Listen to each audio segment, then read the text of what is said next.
Welcome back to Keryl Reborn. I'm on a little excursion to my friend Roger Figures' fabrication shop here in Limited, Fusion Welding. Roger's a good friend to let me use his toys, and I'm here to drill a hole in a drill. Well, sorta. Oh, last thing to do before I try and lift the boat. There's a little project. It'll make a lot more sense when you see it, but right now I need to mark the dead center at the back of this. Now, I'm not going to be using the lathe to cut, but for centering, it was the best thing I could think of.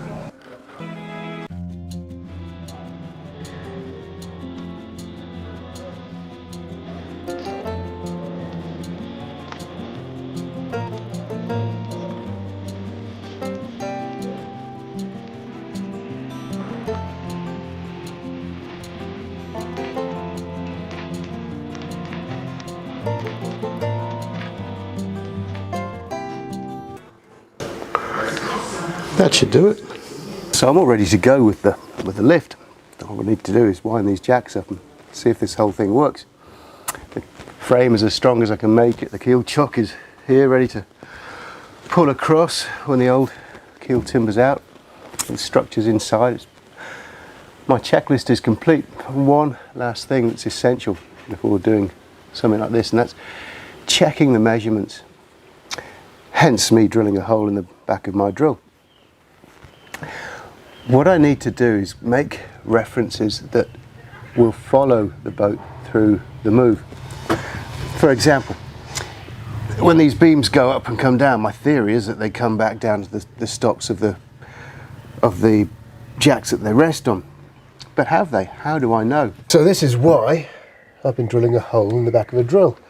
I put the point of my drill on the cross and a line, means I can drill straight through all these materials and the layers and get this sighting line to run true to just where I want it.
So there you go, with a bit of help from my good neighbour with his posh yacht next door and some brute force, we managed to get the old keel out and up on trestles there, ready to be measured, profile the templates, taking ready for cutting the new one.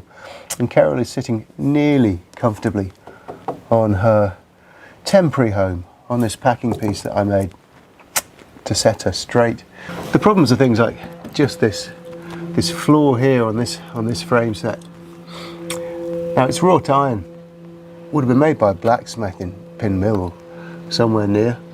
When it's come back from the blacksmith, the bottom of the U-shape wasn't quite right. It wasn't quite accounting for the angle, for the rake of the keel timber. So Harry King's guys have just grooved into the keel timber to let it in, to take the pressure of it so it sits right against the frames that it's holding. Well, that's fine for them, but of course that means that it sits below the line of this timber. So I've had to do things like this morning, I just popped the boat up again, pulled the packing piece away, and just cut away some material so she sits comfortably.